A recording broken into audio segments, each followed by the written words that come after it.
Allô, j'espère que tu vas bien. Donc, je suis de retour aujourd'hui pour te parler de placement, d'investissement.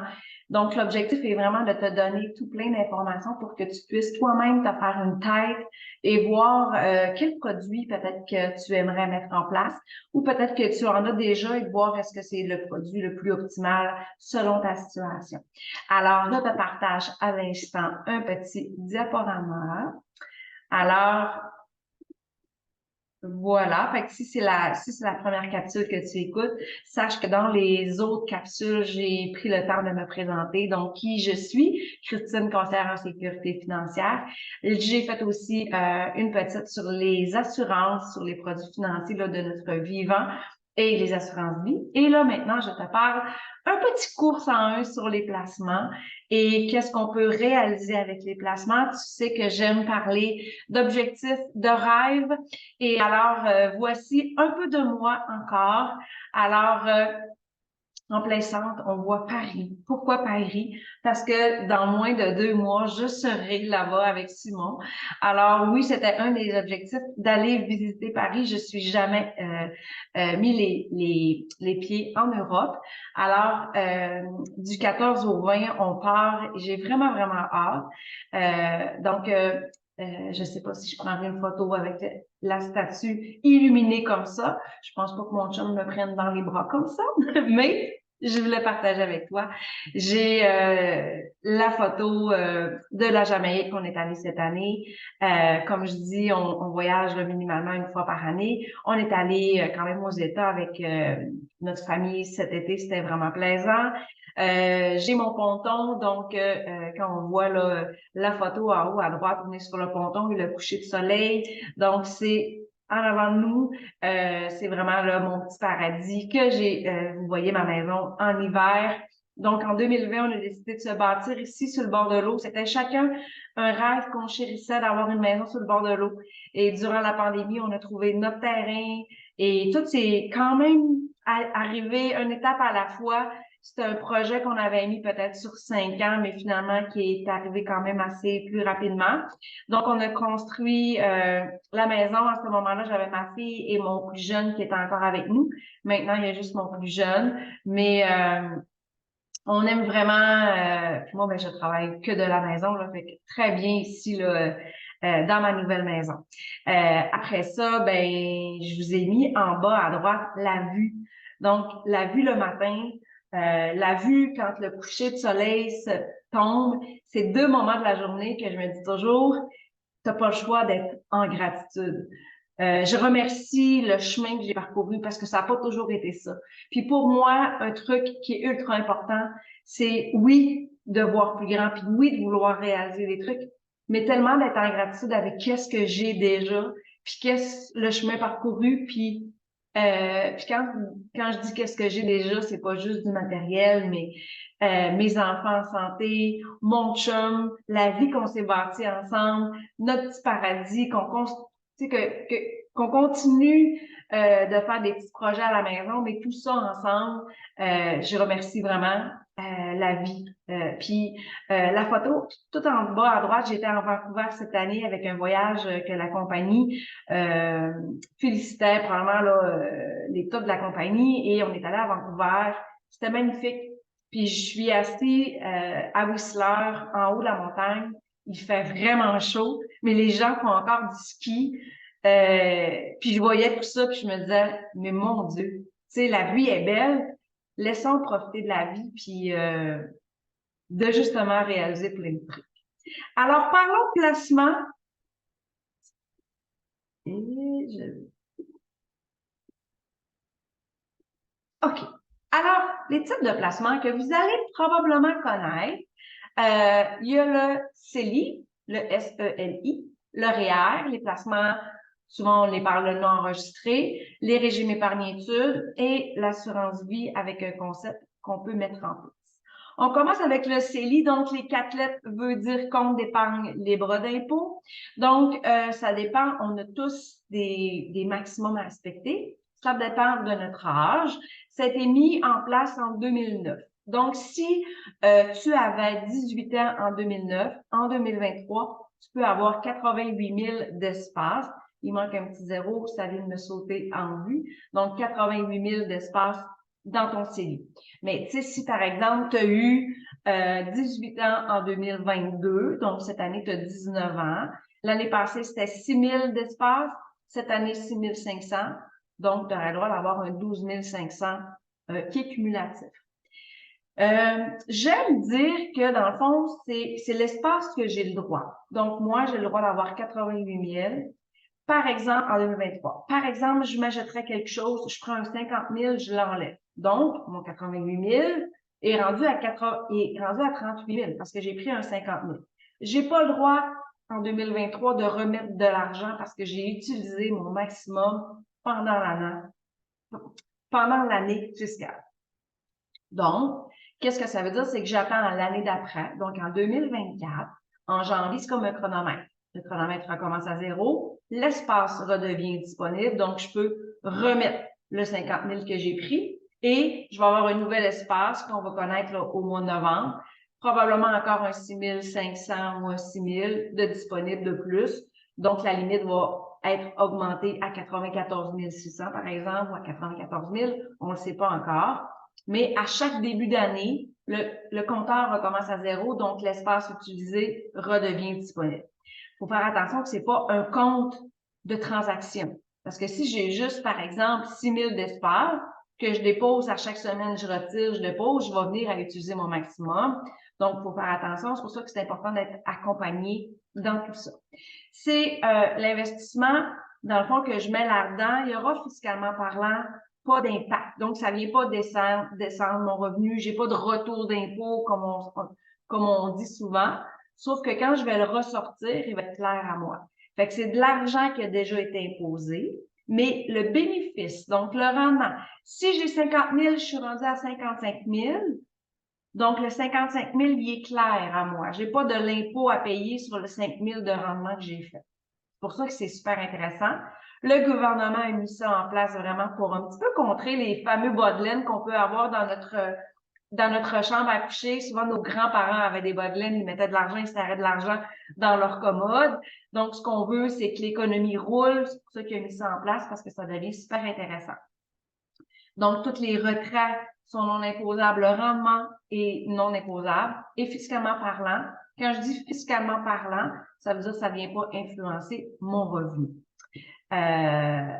Ensuite, il existe le REER, donc le régime enregistré d'épargne retraite. Donc, c'est souvent, oui, pour planifier la retraite. On peut par contre l'utiliser si on fait l'achat d'une nouvelle maison. On entend souvent « j'ai rappé », donc le RAP, le régime d'accès à la propriété. Ça peut être aussi pour un retour d'école, donc le REP. Ça peut être super intéressant. Donc, d'utiliser nos REER pour avoir de l'argent, donc on ne paye pas de l'impôt là-dessus, mais on doit le rembourser dans les deux cas. Dans le RAP et dans le REP, on doit rembourser. Puis dans le fond, on se rembourse à nous-mêmes. J'explique le RAP et le REP fonctionnent un petit peu de la même façon. C'est que, bon, ben, quand je veux acheter une première maison, j'ai le droit de prendre 35 000 dans mes REER et l'utiliser comme cash down. Par la suite, le gouvernement me donne 2 ans de sursis, donc il ne se passe rien. Et après, lors de la 3e année, j'ai 15 ans pour le rembourser, donc 1/15e du 35 000 que j'aurais utilisé, ou si j'ai pris 10 000, donc 1/15e du 10 000 pendant ces 15 ans-là. Moi, ce que je fais avec mes clients, c'est que à partir de l'année 1, donc au lieu de l'avoir sur 15 ans, je le mets sur 17 ans, fait que ça diminue un petit peu les remboursements, mais on l'oublie pas. Parce que si on l'oublie, ce qui va arriver, c'est que dans le fond, je vais avoir un revenu imposable, donc 1/15e de mon remboursement que j'aurais dû rembourser va être comme un revenu que je vais avoir fait de plus, puis c'est pas ça qu'on veut. Donc, oui, il y a aussi des maximums. Donc, c'est 18% du revenu que vous avez fait dans l'année d'avant. Fait que, tu sais, pour cette année, en 2023, le maximum que je peux mettre, c'est 18% de mon année 2022 ou 30 780. Donc, si mon revenu c'est un ou l'autre, finalement, que je dois respecter. Les droits s'accumulent. Donc, si j'ai pas utilisé le maximum une année antérieure, je peux l'utiliser. Cependant, si je fais des retraits, les droits ont déjà utilisé, donc C'est pas comme le CELI, là, je peux pas le remettre par la suite. Je peux même cotiser au REER de mon conjoint, fait qu'on parle de conjoint cotisant, ça existe aussi. Puis celui-là, ben oui, donc directement, je gagne 60 000 par exemple, je prends 10 000 de REER, donc je dis au gouvernement, j'ai pas gagné 60, mais j'ai gagné 50 parce que le REER fait descendre mon revenu. Donc, ce qui arrive, c'est que toute l'année, vous avez été imposé lors de votre paye sur 60 000. Et là, vous prenez un REER, fait que le gouvernement va vous dire, vous avez payé trop. Donc, ils vont vous redonner l'impôt de trop payer à cause du 10 000 fait qu'on parle de retour d'impôt. Si je travaille en autonome, j'ai gagné 60 000 après dépenses. Donc, j'ai sur 60 000 d'impôts à payer. Mon 10 000 de REER me dit que finalement, je paye l'impôt seulement sur le 50 000. Donc, il y a une économie d'impôt présente. Ce qu'on doit se poser comme question, puis que je dis toujours à mes clients, si j'économise aujourd'hui, est-ce que je vais économiser dans le futur? Je pense qu'il faut répondre oui. Parce que si aujourd'hui, mon salaire est de 100 000, puis mon objectif de retraite est de gagner 30 000, mais je vais d'économiser de l'impôt. Parce que là, j'ai sauvé pendant que je gagnais 100 000, donc ma braquette, mon pourcentage d'impôt est haut. Puis quand je vais le sortir, je vais changer de braquette, fait que je vais en payer moins d'impôt. Fait que, tu sais, c'est une économie, mais c'est pas un cadeau, parce qu'on va reporter l'impôt à la retraite quand on va aller rechercher, quand je vais décaisser, quand je vais faire un retrait de mon REER, il va être imposable selon le revenu que je vais faire. Fait que si à ma retraite, j'ai un fonds de pension, et j'ai plein de placements, il faut tout le temps y aller stratégiquement, puis de dire peut-être que d'avoir un CELI à ce moment-là devient intéressant parce que quand je décaisse mon fonds de pension, c'est comme un REER, la Régie des rentes, Sécurité de la vieillesse, puis là, mes REER, ben, je paye de l'impôt partout. Mais si je viens chercher le CELI, ben, j'ai ces montants-là qui sont imposables. Celui-là, non. Ça devient stratégiquement intéressant parce que je paye moins d'impôt. Il y a les placements non enregistrés. Donc, les placements non enregistrés peuvent s'appeler aussi placements, tout dépendant des institutions financières. Donc, souvent, c'est quand j'ai plus d'espace CELI, je vais le mettre là-dessus. Puis, dans le fond, c'est qu'à chaque année, avec le conseiller, bon, on va toujours maximiser le CELI en premier, mais c'est une belle place, puis il n'y a pas de limite à ce moment-là. Donc, je peux déposer le montant que je veux. Et le rendement dans ce compte-là, pas l'argent qu'on met dedans, mais le rendement va devenir comme un revenu imposable quand je vais sortir. Fait que, tu sais, si j'ai cumulé 100 000 dans mon placement non enregistré, puis sur ce 100 000-là, il y a peut-être un 5 000 de rendement, ben ça va être un 5 000 de revenu. Fait que je paye pas 5 000 d'impôts, c'est que je paye tout dépendant du revenu que j'ai. Il va y avoir un montant qui va être imposé. Donc, c'est quand même très apprécié aussi lors du décaissement parce que c'est une source quasiment non imposables, donc mixés avec d'autres sources de revenus, peuvent être super intéressants.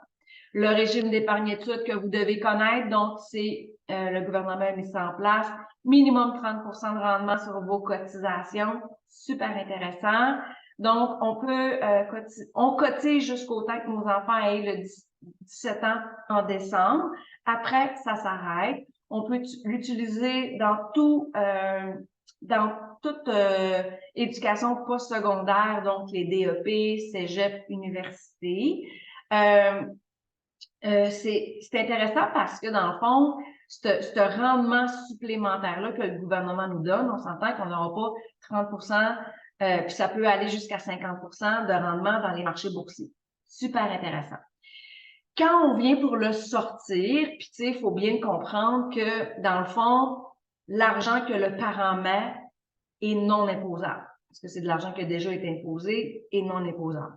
Mais toutes les subventions du gouvernement vont l'être sur la tête de l'enfant. Donc, la stratégie est de minimiser, de sortir une partie imposable, une partie non imposable, selon le salaire du jeune. Fait que, tu sais, si le jeune avait un emploi étudiant qui gagnait, parce que, tu sais, un jeune peut gagner jusqu'à environ 15 000 sans payer de l'impôt. Fait que, tu sais, c'est de voir combien a gagné, combien je vais sortir. Fait que, tu sais, parler comme faut, puis c'est pas de tout sortir, là. On peut sortir à l'inscription d'un programme 5 000 13 semaines suivantes, on peut sortir la balance. Est-ce que c'est une bonne idée de sortir la balance?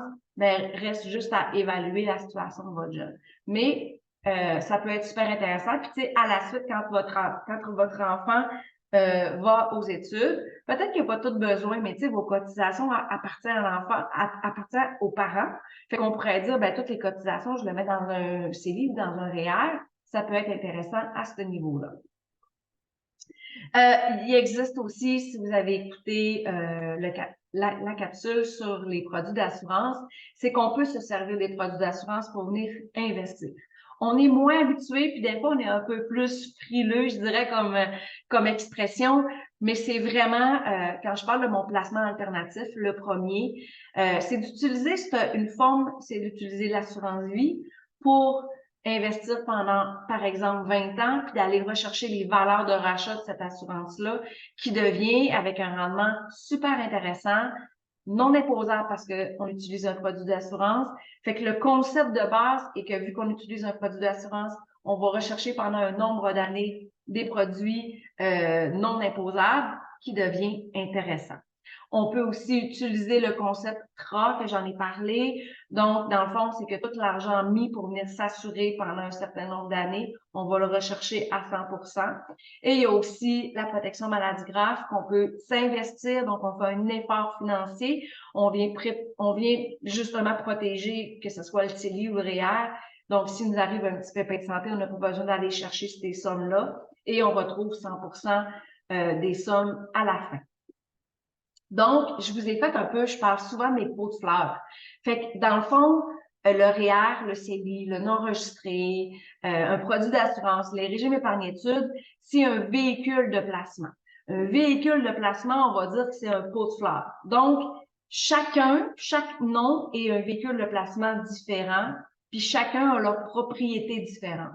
Quand je parle du REER, vous savez que ça joue sur mon salaire, je paye moins d'impôts, mais quand je vais le sortir, il est imposable, donc il a ses propriétés à lui. Mais dedans, je vais l'investir. C'est ce qu'on va parler, soit qu'on l'investit dans les marchés financiers, dans les certificats de placement garantis, dans un compte à intérêt élevé. Donc, chacun des pots de fleurs, on l'investit de la façon qu'on veut, mais chacun des pots de fleurs va être ce qu'on veut, c'est le faire profiter. Parce que dans notre compte de banque, il reste à zéro. J'ai 1000 l'année d'après. Mais si j'ai un CELI à 1000 $, ce que je veux, c'est qu'il profite. Si j'ai un 1000 $ dans mon régime d'épargne-études, je veux qu'il profite. Donc, chacun, comme on a expliqué tantôt, va avoir des propriétés différentes quand je le mets dedans et quand je le décaisse, donc quand je vais le ressortir. Donc, chacun répond à un besoin spécifique. Donc, chacune des stratégies va dépendre de votre situation. Puis, les questions qu'on pose souvent, c'est est-ce que vous êtes célibataire ou est-ce que vous avez un conjoint? Est-ce que vous avez des enfants? Est-ce que vous êtes propriétaire, locataire, salarié, travailleur autonome, entrepreneur? Votre salaire présentement versus qu'est-ce que vous allez avoir besoin pour votre retraite? Fonds de pension? Qu'est-ce que vous voulez réaliser? Je reviens encore avec mes rêves, les objectifs et j'en passe. Je vous explique la différence, peut-être un point dans chacun. Tout dépendant, si vous êtes toute seule ou pas, souvent, c'est le salaire familial. Si vous avez des enfants, par exemple, vous prenez un REER, donc vous et votre conjoint, ou même vous toute seule, vous gagnez, mettons, 60 000, vous descendez à 50 000, donc oui, un retour d'impôt, comme j'expliquais tantôt. Mais ça vient aussi jouer sur le salaire que le gouvernement connaît, donc vous avez plus d'allocations familiales. Vous savez qu'on reçoit de l'allocation familiale jusqu'au temps que nos enfants aient 18 ans. En bas de 6 ans, on en reçoit davantage. Donc, c'est sûr que si je viens de descendre mon revenu, je vais avoir plus d'allocations familiales. Ben, le plus d'allocations familiales, je pourrais me dire, ben, je vais le servir puis je vais le mettre dans un régime épargne-études. Fait que, tu sais, le cercle vient comme ça. Fait que chaque situation va nous amener une réponse ou une stratégie qui va être différente d'une personne à l'autre. Est-ce que vous êtes propriétaire ou locataire? Aussi, est-ce que vous avez des assurances collectives à votre travail? Sinon, je vous l'ai dit que j'étais cette boule de cristal-là qui venait vous entourer pour justement, autant au niveau des protections d'assurance que des placements, mettre en place. Vous n'avez pas de fonds de pension? Bon, on va s'en créer un. Parce que vous savez que quand je suis salariée, avec toutes ces conditions-là, je le paye à chaque semaine. Mais si je suis salariée, est-ce que j'ai un fonds de pension? Combien je cotise? C'est pas parce que j'ai un fonds de pension qui est super bien. Il est comment mon fonds de pension? Est-ce que je dois aussi en mettre de côté de mon côté? Parce que c'est pas, c'est un peu comme l'assurance collective. Si j'ai une assurance salaire, elle paye à partir de quand? Après le chômage. Puis, est-ce qu'avec le chômage, je suis correcte pour répondre à tous les besoins que j'ai? Fait que c'est des questions qu'on doit se poser selon ce que vous avez comme protection et ajuster finalement selon votre situation. Et tantôt, j'en ai parlé, tu sais, quand je prends un REER, tu sais, souvent, je dis, bon, mais 40, 50 000, c'est comme le lien parce que, tu sais, souvent, c'est ce qu'on va avoir besoin à notre retraite. Puis il y en a que, tu sais, toute leur vie, ils vivent, mais, tu sais, leur objectif de retraite, ils veulent voyager pendant 6 mois par année, puis, ben, peut-être qu'ils vont avoir plus besoin. Fait qu'est-ce que le REER est vraiment adapté quand ils vont gagner plus ou pareil? Ben, peut-être que le CELI va être à privilégier. Tu sais, est-ce que vous avez un fonds de pension? Si oui, combien? Est-ce que je compense en REER ou le CELI? Fait que c'est tout c'est tout ça. Puis comme je vous dis toujours, si moi je rêve de voyager ou de bâtir une maison à un certain temps dans ma vie, mais c'est en prendre quand même en considération. Alors, l'importance d'avoir une personne qui va venir être à côté de vous justement pour trouver la meilleure situation, la meilleure stratégie. Puis moi, je pense sincèrement que je suis là aujourd'hui, mais je suis là à toutes les étapes de votre vie. Souvent, ben, une grosse étape, c'est quand j'achète ma maison, quand j'ai des enfants, quand je change de travail, quand j'arrive pour la retraite, quand il arrive un décès, une invalidité, un accident. Toutes ces étapes-là, je deviens, oui, probablement une personne importante, mais si on est capable de se voir avant toutes ces étapes-là pour justement avoir le choix et mettre en place la meilleure situation possible pour venir justement protéger la santé, protéger votre sécurité financière et venir l'optimiser avec tous les placements qui existent pour agir comme cette fameuse boule de cristal autour de votre vie financière pour que, peu importe ce qui arrive, vous soyez OK. Ça m'a fait un grand plaisir de vous parler des différents produits financiers que moi, je mets en place avec mes clients. Comment ça fonctionne? On se fait une rencontre gratuite via Zoom de peu importe où vous êtes au Québec. Selon votre situation, j'arrive avec mes recommandations. On le fait à distance. Tout est très conforme et sécuritaire pour vous parce que j'ai toujours l'autorité des marchés financiers qui surveille mon travail. Donc, je me dois de respecter toutes les lignes directrices. Mais finalement, c'est de trouver la meilleure stratégie. On met en place et on a mon accompagnement qui vient par la suite et qui ajuste au fil des années. Donc, si vous n'avez pas de conseiller encore avec vous, prenez votre appel. Ça me fera un grand plaisir d'être là et de vous guider dans tout ça. Je vous laisse et on se dit à bientôt.